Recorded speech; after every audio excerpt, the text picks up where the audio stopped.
प्रतिष्ठिता मनोमेवाचि प्रतिष्ठितम् आविरावीर्मयिधी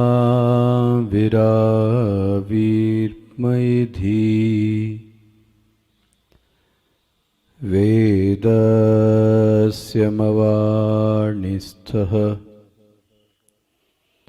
श्रुतं मे मा प्रहासीः अनेनाधीतेन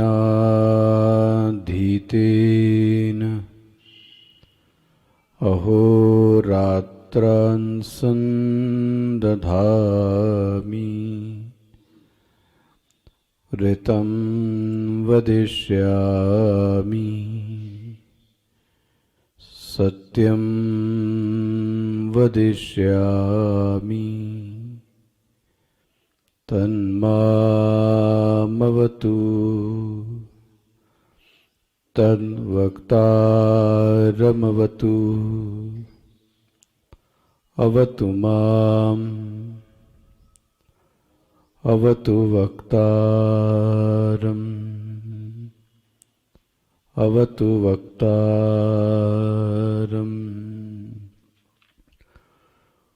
ॐ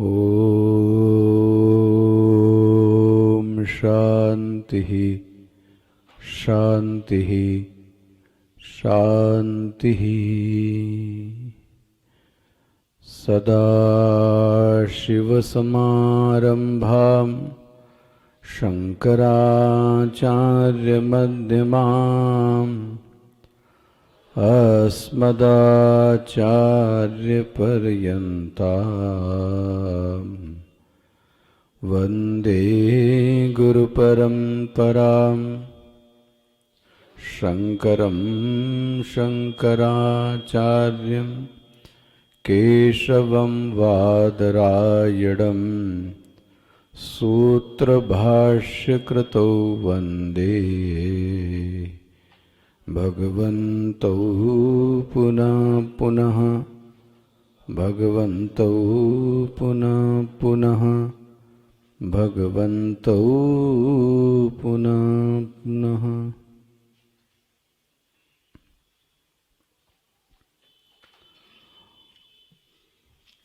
ॐ सहना भवतु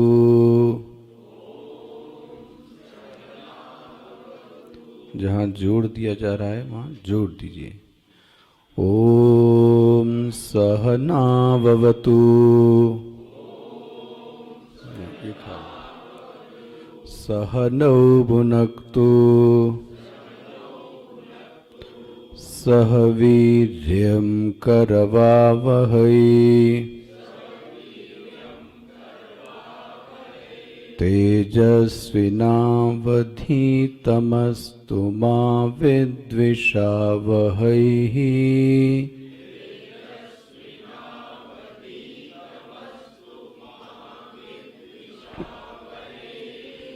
तेजस्विनावधि पे ऊपर जाएगा। तेजस्विनावधीतमस्तु मा विद्विषावहै।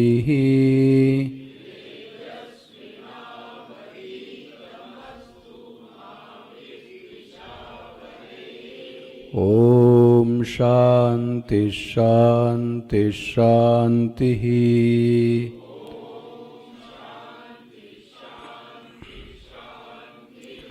ओम नमो भगवते वैवस्वताय।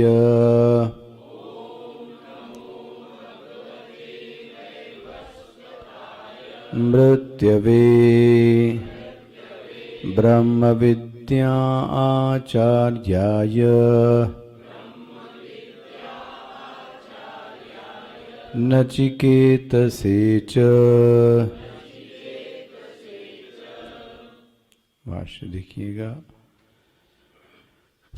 यह साक्षात्कृतः परमानंदः यावद् अधिकारं याम्ये पदे वर्तमानः अकर्ति ब्रह्मात्मनः अनुभव बलतः भूत यातना निमित्त दोषैः अलिप्त स्वभावः आचार्यः वरः प्रदानेन परब्रह्मत्मैक्य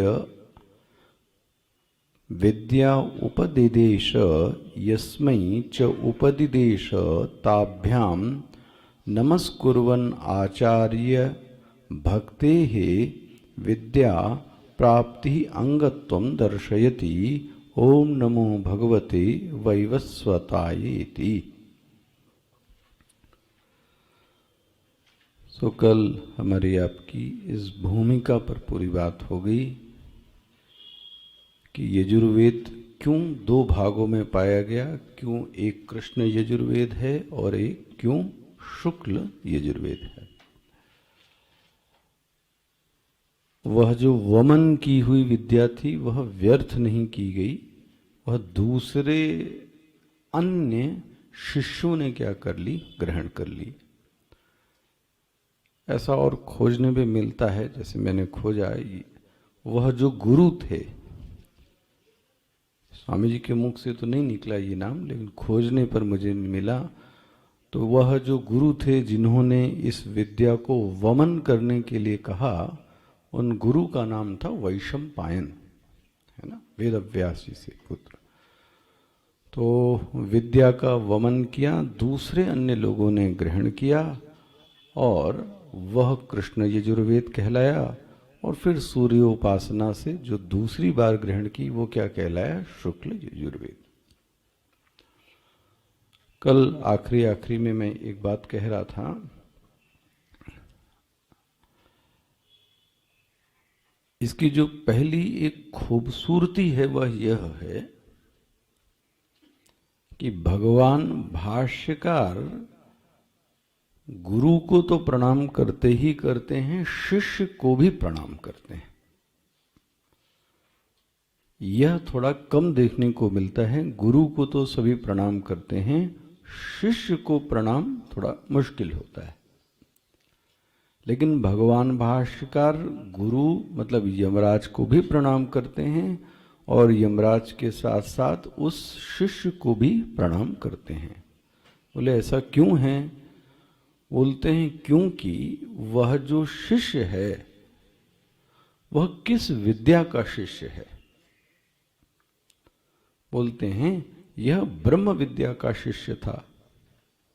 तो कल हमारे आपसे इस विषय पर खूब अच्छे से बातचीत हुई कि यह जो ब्रह्म विद्या का शिष्य है, इसके चित्त में जो वैराग्य का प्रादुर्भाव है वह किसी संदर्भ के कारण, किसी घटना के कारण वैराग्य नहीं।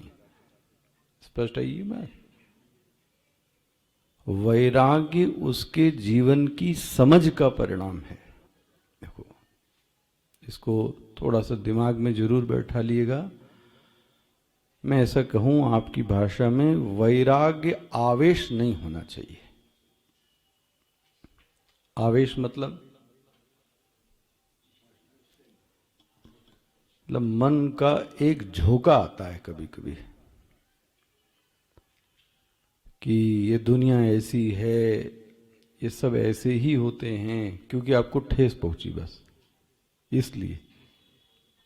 इतना ही है ना, आपको ठेस पहुंची इसलिए बस। ये कोई निष्पत्ति नहीं। जहां आपको वह चीज मिल गई तो फिर सब ठीक है। फिर मैंने कल आपसे कहा कि जो वृद्धाश्रम में या आश्रम में गया और बोलता है कि मैं यहीं रहूंगा और मैं संन्यास लूंगा, ये सब आवेश है उस व्यक्ति का, क्योंकि कहीं से दुखी है, इसके कारण वो ये सब कह रहा है। ऐसे शिष्य को प्रणाम नहीं है। वो ऐसा शिष्य है जिसके जीवन की समझ अब एक परिणाम के रूप में आई है। क्या परिणाम था वो याद रखना। मेरे जीवन की समस्या का जो हल है वह पारिस्थितिक विश्राम नहीं है। पारिस्थितिक विश्राम से जो अतिक्रमण कर चुका और उसको यह समझ में आ गया कि व्यक्ति, वस्तु, स्थान, परिस्थिति बदलने से मेरा कुछ भी होने वाला नहीं, ये भी भगवान की कृपा होवे तो समझ में आ जाता है। आखिर मेरे ही चित्त में दोष होगा तो मैं व्यक्ति को बदल के क्या कर लूंगा। दूसरा आएगा तो फिर वही समस्या, तीसरा आएगा तो फिर वही समस्या। मेरा स्वभाव ही ऐसा है। किसी दूसरे देश में रख देंगे, वहां फिर वही समस्या पैदा हो जाएगी। तो इसके बदलने से कुछ होने जाने वाला नहीं है। इसको वैराग्य भी नहीं कहते। मैंने ये घर छोड़ दिया, मैंने व्यक्ति छोड़ दिया, मैंने संस्था छोड़ दी, ना ना। पारिस्थितिक विश्राम नहीं, बस ये याद रखना, यही मूल है। उसको एक ऐसा ज्ञान चाहिए, उस ज्ञान में वह सुख देख रहा है, एक ऐसी स्थिति में सुख देख रहा है जो ज्ञान के द्वारा बनाई गई है, जो ज्ञान के द्वारा अर्जित की गई है, और उस सुख में वो सदैव सुखी रहता है। ऐसे छोड़ी हुई चीजों को क्या कहा जा रहा है? वैराग्य। न कि आवेश का नाम वैराग्य है। कल मैंने आपके सामने बहुत स्पष्ट कहा, नहीं प्रपश्यामि, मैं नहीं देखता। रही बात सुख की, रही बात पृथ्वी की, बात तो सुई की नोक से चालू हुई थी। हाँ जी, सुई की नोक से क्या बात कहूं? पूरा पृथ्वी, पृथ्वी ही नहीं, तीनों लोकों का राज्य, त्रैलोक्य राज्यस्य अहो न प्रपश्यामि ममापनुद्यात्। सोना चांदी पृथ्वी तो दूर की बात है, ये तो भूले जाओ आप। तीनों पृथ्वी का राज्य भी दे दो तो भी नहीं चाहिए। ये है, इसलिए अर्जुन प्रणम्य है। इसलिए अर्जुन के जो गुरु हैं वो कौन है? साक्षात कृष्ण है, साक्षात कृष्ण है। भगवान भाष्यकार इसी शिष्य की कैटेगरी में किसको रखते हैं? नचिकेता को। स्पष्ट हो गया। इसलिए कल एक सूत्र कहा था, प्रणम्य को प्रणाम करना चाहिए, सबको प्रणाम नहीं करना है। सबको प्रणाम करने का तरीका मन से है। सियाराम में सब जग जानी, सबको प्रणाम नहीं कर सकते। प्रणम्य को प्रणाम है। याद आ गया आपको दृष्टांत शिव जी और पार्वती जी, सती जी का। शिव जी ने प्रणाम नहीं किया दक्ष को, क्योंकि जो शरीरधारी है, देहधारी है, उसको प्रणाम नहीं किया जा सकता। देहधारी का जो ध्यान है वो कहाँ है? वो सिर्फ देह पर। स्पष्ट हो गया। ये पूरी कथा कल अपनी शिव जी की और सती जी की आप ले आइए, और शिव जी ने इसका उत्तर दिया भागवत में।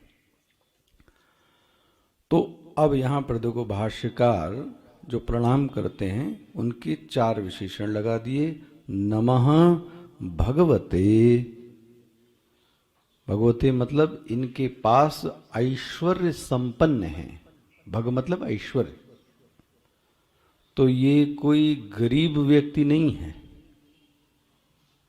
कोई दरिद्र व्यक्ति नहीं है, दुखियारा व्यक्ति नहीं है भाई। कैसा है? श्री संपन्न व्यक्ति है।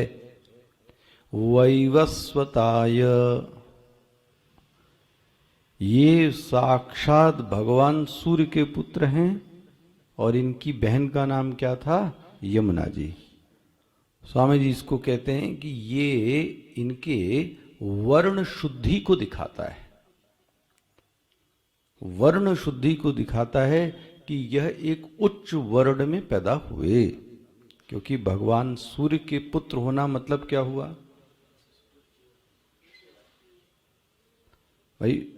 उच्च वर्ण में पैदा होने का कारण आपके पिछले किए गए कर्म है। तो देखो कितनी हिस्ट्री मिल गई इनकी। सिर्फ वैवस्वताय कहने से इनकी वर्ण शुद्धि भी मिलती है, और वर्ण शुद्धि से यह भी पता लग गया कि इस व्यक्ति के जो पिछले किए गए कर्म हैं, हाँ, वह भी कैसे हैं, वह उच्च हैं। इसलिए भगवान सूर्य के साक्षात पुत्र हुए। किस शब्द से पता लगा ये? वैवस्वताय। तो विवस्वान के पुत्र वैवस्वान, वैवस्वताय। वैवस्वताय मतलब सूर्य के पुत्र, विवस्वान के पुत्र। इनका कार्य क्या है? मृत्यु। सबको क्या देना? मृत्यु। ये इनका कार्य है। ब्रह्म विद्या आचार्याय, वाह, ये सबसे अनोखा है। ये पहली बात, ब्रह्म विद्या आती ही नहीं है। देखो, जब उपदेश करता है तब वह आचार्य की संज्ञा से सुशोभित है। तो ब्रह्म विद्या आना अलग है और ब्रह्म विद्या का उपदेश करना शिष्य को, वो एकदम अलग है। दोनों अलग अलग चीजें हैं भाई। एक व्यक्ति है जिसके उच्चारण से, जिसकी संप्रेषण शैली से मस्तिष्क में कोई वृत्ति या कोई भाव ही नहीं पैदा होता, तो बोलते हैं आपको आता तो ठीक है, लेकिन आपके बोलने से हमको कुछ समझ में नहीं आता। ये अलग हो गया। लेकिन एक व्यक्ति है जो अंतःकरण में कुछ खलबली पैदा कर देता है अपने वर्णों से, अपनी संप्रेषण शैली से, तो वो क्या हो गया? आचार्य। वो उसका उपदेश भी देता है। किसका उपदेश देता है? ब्रह्म विद्या आचार्य है। तो कितने विशेषण हो गए? भगवते, मिल गया, वैवस्वताय, मृत्यवे, ब्रह्म विद्या आचार्याय, और फिर बोलते हैं नचिकेत से च, मैं इसी के साथ साथ नचिकेता को भी क्या करता हूं? प्रणाम करता हूं। है ना? तो ये तो स्पष्ट हो गया। अब जरा भगवान भाष्यकार क्या कहते हैं ये देखिए। क्या बोलते हैं? यह साक्षात कृतः, देखो ये भगवान भाष्यकार नहीं कह रहे हैं, स्पष्ट रखना। भगवान भाष्यकार ने तो कौन सी लाइन बोली? नमो भगवते वैवस्वताय। ये कौन बोले हैं? टीकाकार। मिल रहा है ना? अथ आनंद गिरी टीका, है ना? अपने गुरु के नाम पे रखा आनंद गिरी टीका। ये टीका लिखी गई है। देखो टीकाकार उसको और खोल देते हैं। किसको खोलते हैं? श्रुति तो है नहीं अभी हाथ में, श्रुति तो है नहीं हाथ में, तो जो भगवान भाष्यकार ने बोला है उस पंक्ति को खोलते हैं। कौन? टीकाकार। क्या खोलते हैं? यह साक्षात कृतः परमानंद। वाह! ये जो महाराज इसके आचार्य हैं, जो यमराज जी हैं, बोलते इनका सबसे पहला विशेषण है, इन्होंने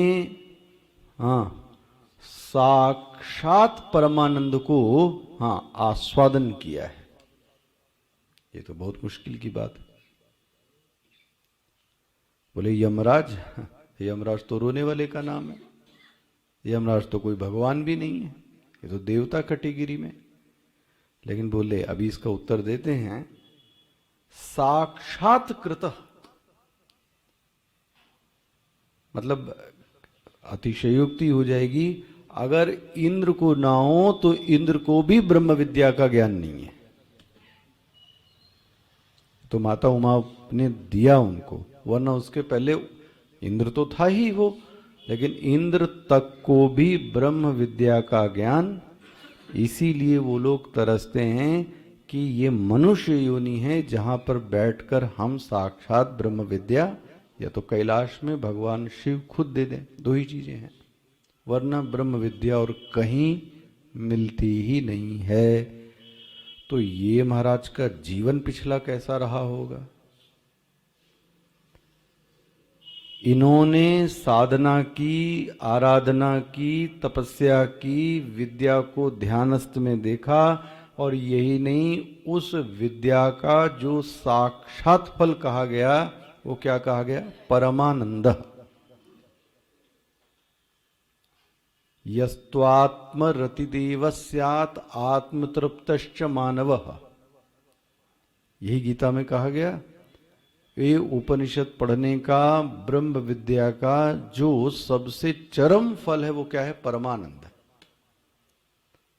और उस परमानंद की सबसे बड़ी विशेषता एक ही है, जो आनंद स्वाधीन है। इसको गांठ बांध लीजिएगा। उपासना करने से आनंद होता है वो नहीं, साधना करने से आनंद होता है वो नहीं जी। वो चाहे करे, हाँ जी, चाहे न करे, वो उस आनंद में निमग्न है। आहा, इसको बोलते हैं ब्रह्मानंद, स्वाधीन है। इस स्वाधीन आनंद को जिसने प्राप्त कर लिया, प्राप्ति नहीं, साक्षात परमानंद। वाह, पहला विशेषण ये समझ में आता है भगवान भाष्यकार का। यह मतलब जिसने साक्षात कृतः परमानंद। अच्छा, आप बोले देखो, यावद अधिकारम याम्ये पदे वर्तमान, जब तक इनका अधिकार है तब तक ये यम के पद पर बैठे हैं, वर्तमान। वाह, इसका मतलब क्या हो गया, हाँ, यह जीवन मुक्त पुरुष है।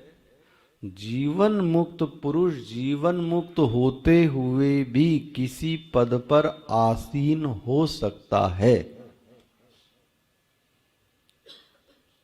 देखो, हर यमाचार्य परमानंद ने प्राप्त किया ये जरूरी नहीं है। जो यम है ना, ये सृष्टि के बदलते हैं। जैसे ब्रह्मा बदलते हैं, वैसे जो यमाचार्य है ये भी क्या होते हैं, हर सृष्टि में, जैसे हर कैबिनेट में जो जल मंत्री, संसाधन मंत्री, वो क्या हो जाता है, बदल गया। ठीक है, ऐसे ही हर सृष्टि के समय में जो यम है वो कौन होते हैं, बदलते हैं। तो यम एक पद का नाम है, और वो पद वर्तमान में भी है।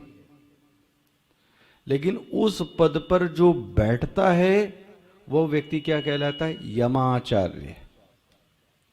जो ये यमाचार्य हैं, इन यमाचार्य ने इस ब्रह्म ज्ञान को प्राप्त कर कर आनंद में मग्न हैं। लेकिन आनंद में मग्न होने के साथ ही साथ, हाँ, अपने पद पर भी आसीन है। देखो, अब आप ये नहीं कहना कि कोई व्यक्ति कुछ कर रहा है तो बोले ये तो रियलाइज्ड हो ही नहीं सकता। कोई कुछ भी करे, ये हम लोगों ने भ्रांति बना रखी है। कोई कुछ भी करे, करने से ज्ञान पे कोई फर्क पड़ने वाला नहीं है। थोड़ा अति दिखा देता हूं, अति दिखा दे रहा हूं। पूरी कथा तो यहां नहीं बताना संभव। आपने इसको शिव पुराण में भी देखा है कि महाराज एक साधु थे, तो वो कुछ ज्ञान लेने चले, तो थोड़ी सी कोई सिद्धि विद्धि प्राप्त हो गई होगी, तो उनको लगा कि हमको क्या हो गया, सिद्धि कुछ प्राप्त हो गई। तो वहां पे एक स्त्री बैठी थी, है ना, पति था, हाँ, पति की सेवा करी थी। वो तो खैर पत्नी होगी, हाँ, अब उसको ये शिव पुराण में भी हम लोगों ने पढ़ी। तो वो स्त्री तो ये मांगने गए भिक्षा, तो साधु को अपना अभिमान कि हम तो भिक्षा मांगने गए। उसने बोला जो तुम ये सब कर चुके हो, जो चिड़िया वहां पर पेड़ पर है मुझे सब पता है। अब ये पेड़ पर वो चिड़िया, ये सब ज्ञान तो साधु को था, इनको कहां से हो गया? वो स्त्री को सब पहले से ही पता है। इन्होंने उस स्त्री के पैर पकड़ लिए कि जिसके लिए मैंने जीवन में पूरा तपस्या की, तुमको वो ऐसे ही पता है पति की सेवा करते हुए।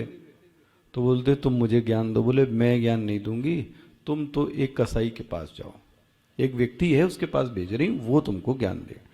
महाराज उस व्यक्ति को पूछे तो बोलते हैं वो तो कसाई है। महाराज वो पशु को काट रहा था। अब इनके मन में यही भ्रांति आई, ये व्यक्ति ब्रह्म ज्ञान देगा।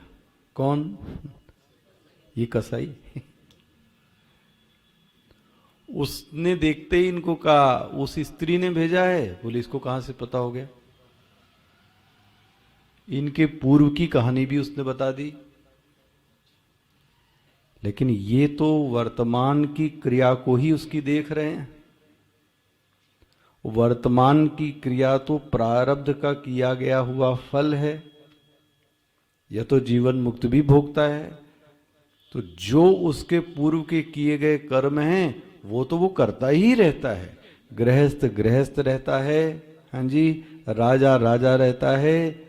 इसलिए भगवत गीता ने उदाहरण भी दिया। क्या श्लोक है? हाँ ले, किसका उदाहरण दिया गीता ने? हाँ, वो तो सुनी चाहिए, वो सपा के चाहिए नहीं। हाँ, आस्थिता जनकादय, आस्थिता स्थिता ते स्थिता जनक आदय। भगवान कृष्ण कहते हैं उसके लिए लंगोट पहनकर भागना ही जरूरी नहीं है महाराज, जंगल में रहना ही जरूरी नहीं है। वो राजा है। कौन? जनक। और उन्होंने कहा जनक ही नहीं, आदय। वह तो उसके प्रारब्ध के कारण अपना कार्य कर रहा है, उससे कोई फर्क नहीं पड़ता। वो दुकान चलावे, राजा चलावे, साधु हो। इसीलिए मैं आपसे बार बार कहता हूं, हर साधु को आप अलग अलग दृष्टि से देखो। जो भी जीवन मुक्त पुरुष हुए, जैसे बार बार मैं आपको गिनाता हूं, स्वामी अखंडानंद जी भक्ति ही करते रहे, खूब मूर्ति पूजा करते थे, अर्चना भी करते थे। और जब ब्रह्म ज्ञान की बात करते थे तो आपको समझ में आएगा कि इनसे बड़ा कोई ब्रह्मज्ञानी पुरुष। लेकिन बहुत जोर देते थे अर्चना पर, उपासना पर, स्वाध्याय पर। हमारे गुरुदेव जितनी आपके पास साहित्य खूब लिखने में रहे, तो उसके बाद जो ज्यादातर काम क्या करते रहे, वो लिखने का करते रहे, तो भी ठीक है। स्वामी विवेकानंद को ज्ञानोपश्चात, हाँ, वो उपदेश ही करते रहे लोगों को, तो वो भी ठीक है। रामकृष्ण परमहंस मैया के साथ में रहे, वह भी ठीक है। जो जहां रहे। अभी अभी विवेक चूड़ामणि में वो श्लोक मैंने किया था, वो स्वामी जी ने बोला,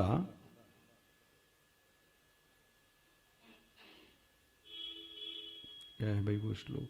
वो मोबाइल में दिया था तुमको मैंने, उसको तुमने वो निकाला होगा प्रिंट आउट। देखो उसमें क्या है, यथा शुकः ऐसा करके लिखा था एक, राजा चा है, कुछ मिल जाए तो ठीक है। तो जो वर्तन है वो प्रारब्ध के कारण है, और वह जो ज्ञान है वो उससे अलग है। ये स्पष्ट होता है, दो चीजें, कभी इनको मिक्स मत कीजिए। वो गृहस्थ भी हो सकता है, वो सन्यासी भी हो सकता है, वो वानप्रस्थी भी हो सकता है भाई। वह ऐसा क्यों है? क्योंकि ये उसके पूर्व के किए गए कर्म हैं। तो जो कर्म है उसका फल तो उसको मिलेगा ही मिलेगा। इसलिए क्या बोलते हैं, यावद अधिकारम मिला, शुक्र वाला मिला। हाँ क्या है?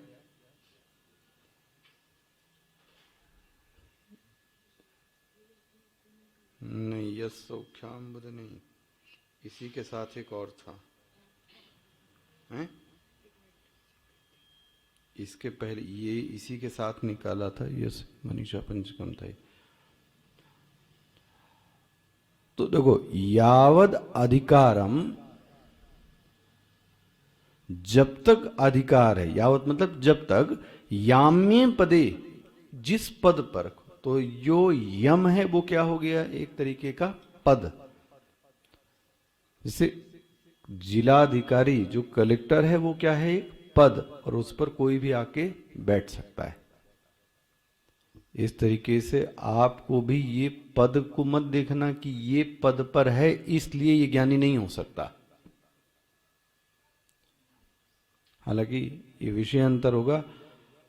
हमारे स्वामी जी कहते थे, हम साधकों के मन में भी एक और क्या भ्रांति बैठ गई है कि जो धनाढ्य व्यक्ति है वो कभी ज्ञानी नहीं हो सकता।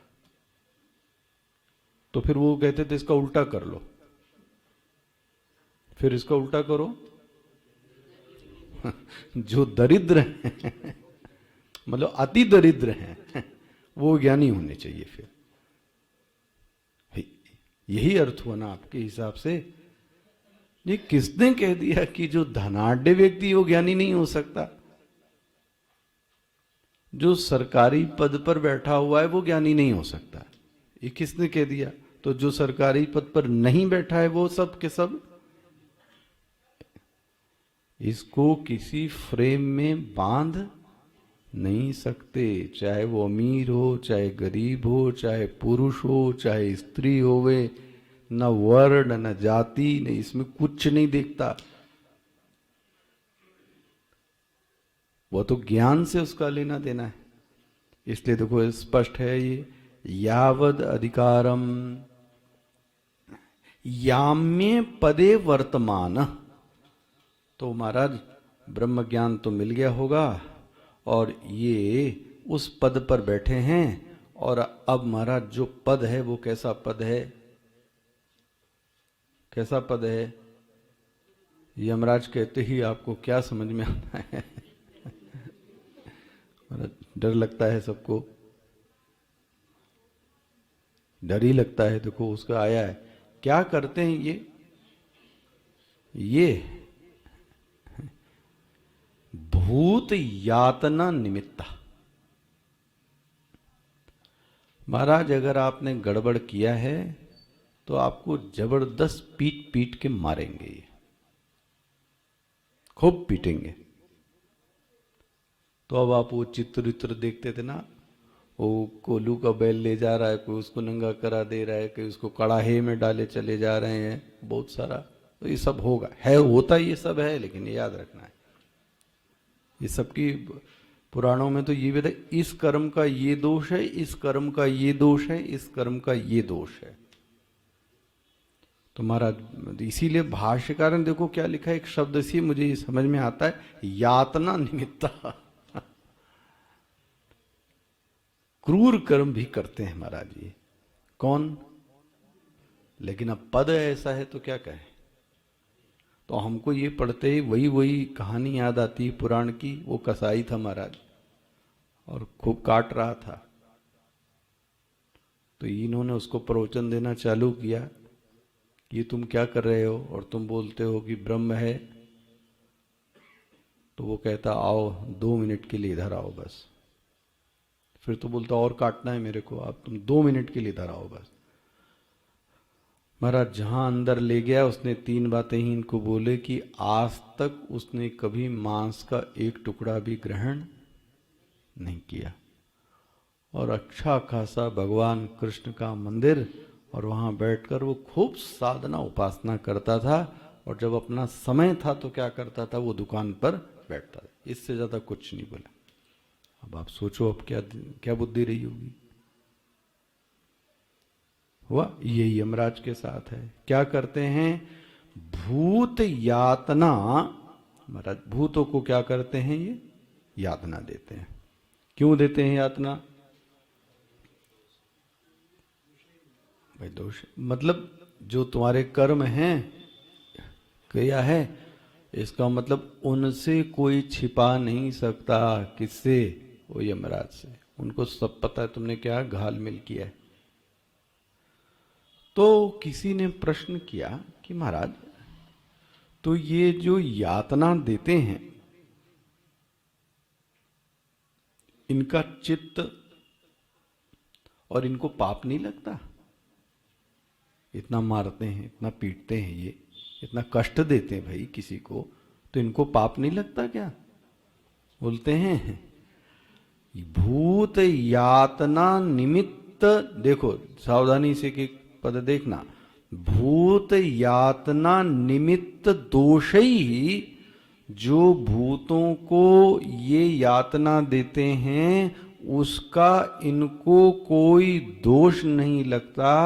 अलिप्त स्वभाव। अरे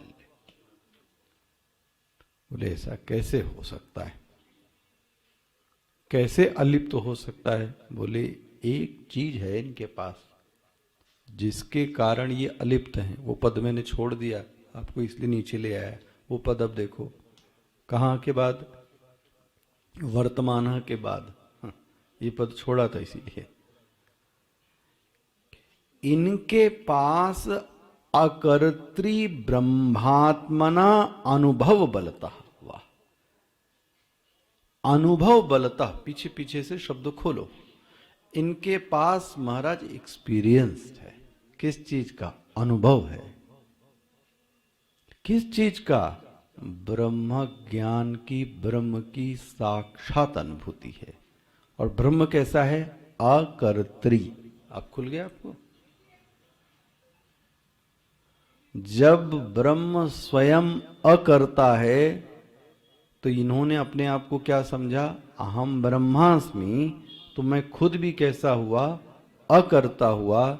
जब कर्तापन है ही नहीं तो कर्तापन का दोष कहां से लगेगा? पकड़ में आ रहा क्या कहा जा रहा है? चित्त परेशान तभी होता है जब उसमें कर्ता भाव से किया गया। ये हमारे आपके लिए, जब तक कर्तृत्व भाव से किया गया होवे, हाँ चित्त परेशान होता है। और अगर वो कर्ता भाव से न किया गया होवे तो चित्त परेशान नहीं होता। फिर ये पंक्ति समझ में आती? कर्ता भाव से मतलब मैंने किसी को खूब जानबूझकर परेशान करने के लिए योजना बनाई, षड्यंत्र रचा, आज इसको ऐसा बोलेंगे, आज इसको ऐसा करेंगे, इसको ऐसा मारेंगे, और बड़ी योजना बनाकर आपने उसको कष्ट दिया। तो अब ये कैसा काम हो गया आपका? कर्तृपूर्वक। आप में कर्ता भाव है ही नहीं, तो फिर जो उसका जो दोष भी लगना चाहिए था वह भी दोष, क्योंकि आपके मन में ऐसा कोई भाव है ही नहीं। फिर दिखाता हूं इसका मैक्सिमम हाइट, दिखाता हूं आपको इसकी मैक्सिमम हाइट। यस्य नाहंकृतः भावः बुद्धि यस्य न लिप्यते, हत्वापि सईमान लोकान न हंति न निबध्यते। भगवत गीता है। कौन सा अध्याय? 18वां अध्याय। तो देखो एक से एक विद्वान भरे पड़े हैं। जरा श्लोक देखो क्या कहना जा रहा है। यस्य नाहंकृतः भाव। नाहंकृता भाव मतलब जिसमें अहंकार की वृत्ति नहीं है, कर्ता भाव है ही नहीं। ले, अच्छा कर्ता सब कुछ है, बोले क्या करता है? पश्यन शृण्वन् स्पृशन् जिगरन् अश्नन् गच्छन् स्वपन् श्वसन् प्रलपन् वृषन् गृह्णन् उन्मीषन् निमिषन्। ले, क्या नहीं करता? क्या नहीं करता? जो हम और आप करते हैं वो सब करता है, लेकिन एक चीज, यस्य नाहं कृतः भावः, ये है काम करने का तरीका। उसके अंदर कर्ता भाव है ही नहीं। यदि कर्ता भाव होगा तो फिर आप उसके साइड इफेक्ट के लिए तैयार रहना। उसके दो साइड इफेक्ट हैं, ये बूम पर भी जाएगा और ये गर्त में भी जाएगा। जिस दिन किसी ने प्रशंसा कर दी, दुनिया वालों ने, अवार्ड मिल गया, रिवार्ड मिल गया, बोल दिया किसी ने आप बहुत अच्छे हैं, आपने बहुत अच्छा पहना है, आपका स्वभाव बहुत अच्छा है, आपकी बुद्धि बहुत अच्छी है, आप बहुत अच्छा लिखते हैं, आप बहुत अच्छा बोलते हैं, आप बहुत अच्छा पढ़ाते हैं, उस दिन आपका दिन क्या हो जाएगा? क्या बात है, आज तो दिन बन गया। अच्छा, किसी दिन किसी ने नहीं बोला तो सब कुछ मिलते हुए भी चित्त क्या है? दुखी। क्यों दुखी है? किसी ने अवार्ड नहीं दिया, किसी ने बोला ही नहीं, किसी ने कोई कुछ बोलता ही नहीं मेरे लिए। ले, ये किसका परिणाम है? कर्ता भाव। ये कर्ता भाव। और कर्ता भाव ना होवे तो कोई करे तो ठीक और ना करे, क्योंकि ये मेरा कर्तव्य है। देख रहे बीच का रास्ता है कैसे, कितना अच्छा है। करते समय अहम भाव न पैदा होवे, कर्ता भाव से न चिपके। यही गीता तो बार बार पढ़ाती रही। यस्य नाहं कृतः भावः, यही नहीं, करने के बाद उससे बुद्धि उसके फल से भी नहीं जुटती है। क्या मिलेगा मुझे नहीं पता, बुद्धि यस्य न लिप्यते, यहां यही चीज स्पष्ट हो रहा है। जिसको साक्षात ब्रह्म ज्ञान हो गया हो, उसने अपने आप को क्या समझा होगा? अकर्ता। तो जब अकर्ता बनकर ये यातना निमित्त कर रहे होंगे तो इनके चित्त में क्या होगा? कुछ नहीं होने वाला। अब ये पंक्ति पूरी खुलती है आपसे, अपने आप से खोल के देखिए जरा, शुरुआत से देखिए। यह साक्षात कृतः, मिल गया। परमानंद, पहला तो ये हो गया। यावद अधिकारम याम्ये पदे वर्तमानः, ये भी बात स्पष्ट हो गई, जब तक पद पर हैं, है ना, क्योंकि उनके पूर्वजन्म के कर्म ऐसे हैं। तीसरी चीज, अकर्त्री, कम करो, अकर्त्री ब्रह्मात्मता।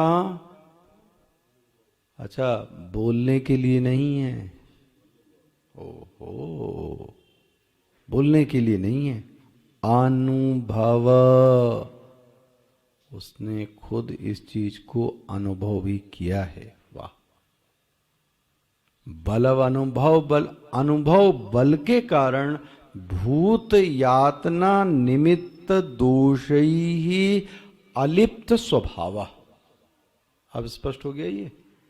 यह स्वभाव में लिप्त क्यों नहीं होता, अलिप्त क्यों है, उसका कारण ये हो गया। ये पद पूरा स्पष्ट हो जाता है सबको। आगे बढ़ता हूं। आचार्य, भैया कोई होवे ब्रह्म ज्ञानी लेकिन वह आचार्य होवे ऐसा कोई जरूरी नहीं। कोई यम के पद पर भी होवे लेकिन आचार्य होवे ऐसा कोई जरूरी नहीं। इनके साथ ये तीसरा चौथा विशेषण है। एक तो यम के पद पर बैठे हैं, दूसरा इनको ब्रह्म ज्ञान भी है। यही ही नहीं, ब्रह्म ज्ञान के अतिरिक्त ये ब्रह्म ज्ञान को लोगों को देते भी हैं। आचार्य पद मतलब क्या हो गया? ब्रह्म विद्या को अन्य लोगों को देते भी हैं। जो अन्य लोगों को, शिष्यों को देता है उसको क्या बोलेंगे? अच्छा, जो एक फक्कड़ टहल रहा है वो भी ब्रह्मज्ञानी, याद रखना, लेकिन आप उसको आचार्य पद से नहीं कह सकते। बन गया? लेकिन ये तो यमराज भी हैं, जीवन मुक्त पुरुष भी हैं, साक्षात्कर्ता परमानंद, इसके साथ ही आचार्य भी हैं। स्पष्ट हो गया? ये एक एक शब्द समझ में आ रहा है ना? इसके पीछे कितने रहस्य छिपे हैं। अच्छा, अब वर प्रदानेन, ये तो इन्होंने वर दिया। किसको? नचिकेता को वर दिया। पर ब्रह्मात्मैक्य विद्या उपदिदेश, यस्मै च उपदिदेश। देखो, इन्होंने, बहुत सावधानी से देखना, पर ब्रह्म आत्मैक्य, बहुत गंभीर शब्द है, स्वामी जी इस पे खूब जोर देते रहे। आत्मा का ज्ञान करना वेदांत का लक्ष्य नहीं है। है ना? ब्रह्म का ज्ञान कराना वेदांत का लक्ष्य नहीं है। देखो, है ना? यस, वह दोनों की एकता को स्थापित करना वेदांत का लक्ष्य है। इसलिए बहुत सावधानी से, ब्रह्मैक्य, पर ब्रह्म आत्मैक्य,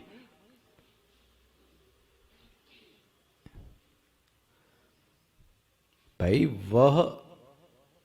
वह चेतन है, ये सबको पता है, लेकिन वह जो चेतन है वह मैं हूं। तो मेरे और चेतन के बीच में क्या हुआ? ऐक्य हुआ। वह जो ब्रह्म है वह ब्रह्म मैं हूं, ये क्या हो गया? ऐक्य, आत्मा का और परमात्मा, जिसको कह लें, ब्रह्म कह लें। स्पष्ट आ रहा है? आत्मा का ज्ञान वेदांत का लक्ष्य नहीं है, ब्रह्म का ज्ञान हाँ वेदांत का लक्ष्य कतई नहीं है। किसी को यथार्थ पद का खूब अच्छे से ज्ञान हो जाए, आत्मा शब्द का ज्ञान हो जावे, आत्मा के बारे में खूब विश्लेषण अच्छा कर ले, महाराज वो भी वेदांत नहीं पढ़ा। ले, वेदांत मतलब क्या हुआ? ऐक्य। ये गांठ बांध लेना, ये सबसे प्रमुख है, ये सबसे प्रमुख पंक्ति है। कौन सी? ये अंडरलाइन कर लीजिए, पर ब्रह्म। देखो शब्द पे कैसे बोलेंगे?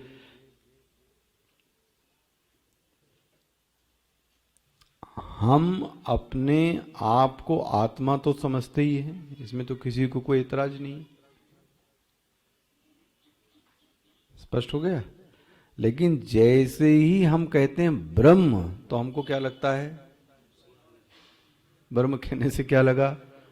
कोई है, कोई है, कहीं रहता है, कोई बहुत बड़ा व्यक्ति है, कोई पूरे ब्रह्मांड का मालिक है। ब्रह्म अलग है। अच्छा, जैसे आत्मा कहा तो आपका हाथ कहाँ जाता है? अपनी आत्मा की आवाज पर वोट दीजिए, तो कहाँ पे हाथ आया? है। तो अब अभी क्या ज्ञान है? आत्मा यह है, ब्रह्म वह है। ठीक है? इसको महावाक्य में बोलता हूं, वह तत् है, ये तुम है। न तत् महत्वपूर्ण है, न तुम महत्वपूर्ण है, असी महत्वपूर्ण है।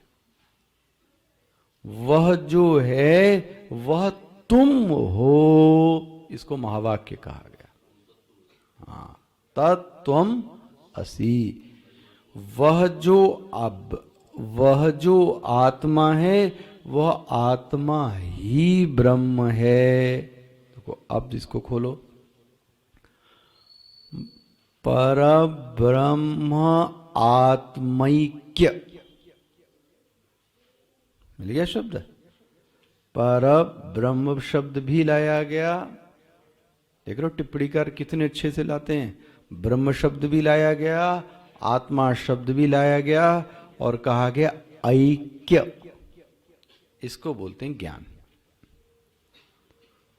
वह जो ब्रह्म है वह और कोई नहीं है, वह मैं हूं, ये ज्ञान हो जाना। आत्मा का ज्ञान होना वेदांत नहीं है, ब्रह्म का ज्ञान होना वेदांत नहीं है। आत्मा ही ब्रह्म है, इस ऐक्य का ज्ञान हो जावे, ये वेदांत है। स्पष्ट हो गया? बनता है ना ये चीज। पर ब्रह्मैक्य विद्याम उपदिदेश, अब जिसको देते यस्मै च उपदिदेश,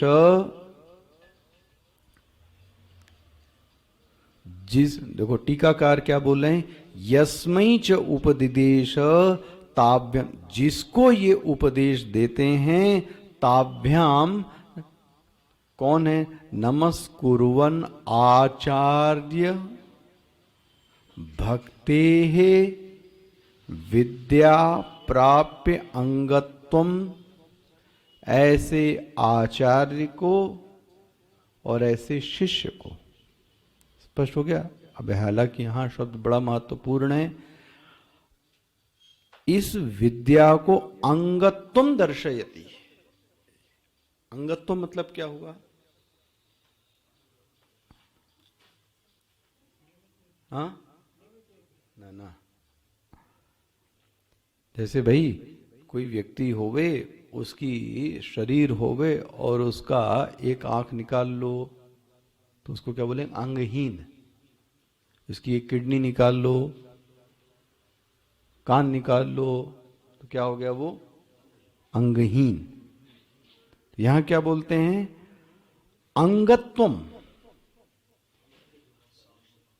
देखो साधनत्वम शब्द नहीं बोला है, ये बहुत टेक्निकल हो जाएगा आपके लिए। अंगत्वम अलग है, साधनत्वम अलग है। ब्रह्म विद्या में जो साधन है, साधन का तो लक्षण है कि साध्य की प्राप्ति के बाद उसको छोड़ना पड़ता है, वह साधन है। जब साध्य की प्राप्ति हो जाती है तो साधन तो उसी को कहते हैं जिसको छोड़ा जाता है। जैसे आप अभी कार को क्या करके आए? छोड़ के आए, तो कार क्या बनी? साधन बनी। यहां साधनत्व नहीं बोला, अंगत्वम। ये जो आचार्य के प्रति भक्ति है, वाह, ये ब्रह्म विद्या का अंग है। ये देखो सावधानी से देखना, नमस्कुर्वन् आचार्य, फिर से देखना पंक्ति, ये आचार्य भक्तेः विद्या प्राप्ति। जो भक्ति है किसके प्रति? आचार्य के प्रति। वह जो अपने आचार्य, जो उसको ब्रह्म ज्ञान का उपदेश दे रहा है, वो उसका क्या हुआ? आचार्य हुआ, गुरु हुआ। तो आचार्य के प्रति जो भक्ति है वह इस ब्रह्म विद्या का क्या कहलाती है? अंगत्व।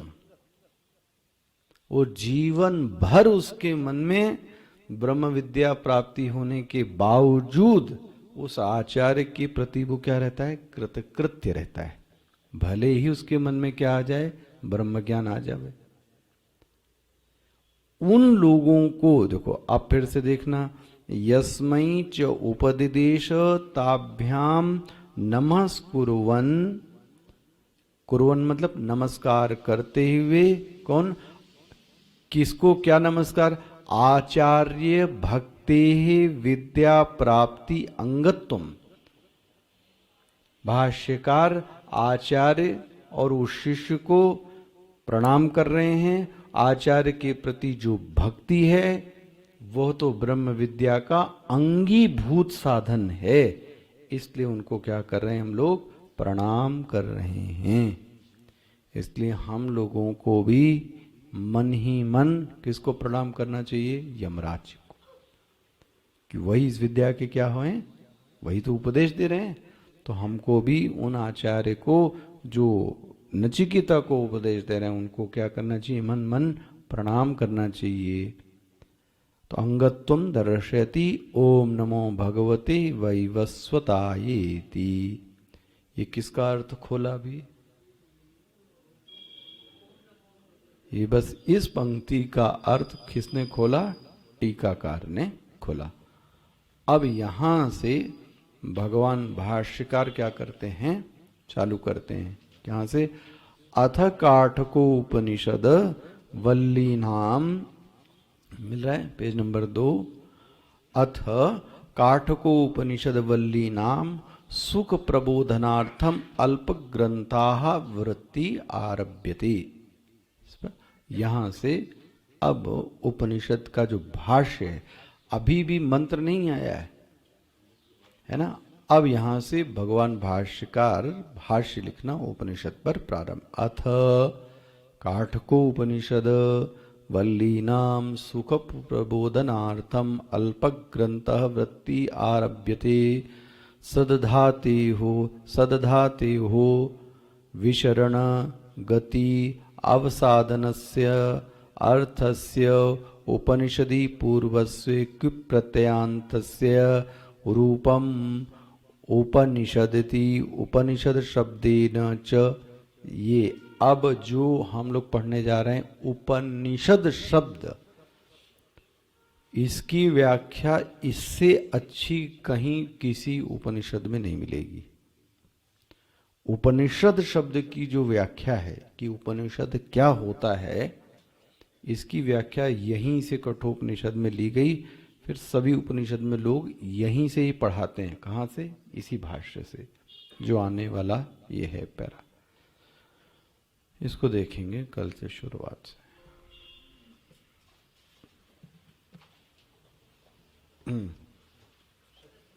17वां अध्याय। ओम श्री परमात्मने नमः। अथ सप्तदशोऽध्यायः। अर्जुन उवाच ये शास्त्रविधिमुत्सृज्य यजन्ते श्रद्धयान्विता तेषां